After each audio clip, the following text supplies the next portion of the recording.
Na 13. ročníku šachového turnaja Memorial Ferdinanda Bišču si zmerali sily nielen deti, ale aj dospelí. No, hrá sa podľa pravidel FIDE, to sú pravidlá pre šach. Konkrétne tento turnaj má časovú dotáciu 2x15 minút, že je to klasický rapid turnaj. Súťaž bola rozdelená na dve časti.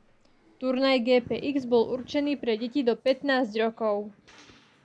Šachu sa venujem zhruba 4 roky a dostal som sa k tomu tak, že s ockom sme hrávali damu a preskakovanú a potom ma zaujímali aj ostatné figurky, tak mi to začal vysvetľovať. Doma mám asi 5 pohárov, nehovorím ani o medailách, ale určite mám ešte, keď sa chcem venovať šachu, no tak mám určite pred sebou ešte veľkú budúcnosť. Šachu sa venujem asi tak rok a pol a tatino raz vybral šachovnicu, že si môžeme zahrať šach a začalo ma to baviť. Turnaj Open bol pre rodičov, trénerov, sprievodcov a ďalších nadšencov šachu, v rámci ktorého boli okrem dospelých vyhodnotení aj mládežníci do 18 rokov v kategórii GPX+.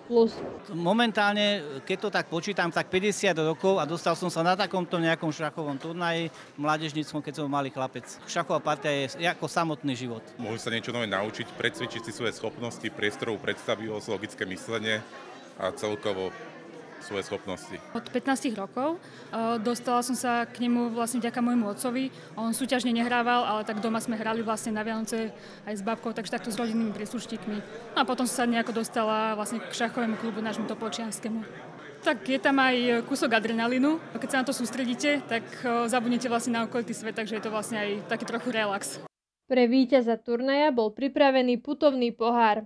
Vyhodnotení boli turnaj GPX deti do 14 rokov a turnaj Open, v rámci ktorého bolo určené celkové poradie a ocenení boli aj mládežníci do 18 rokov v kategórii GPX+. Okrem týchto hlavných kategórií boli vyhodnotené aj kategórie chlapcov a dievčat do 8, 11 a 14 rokov.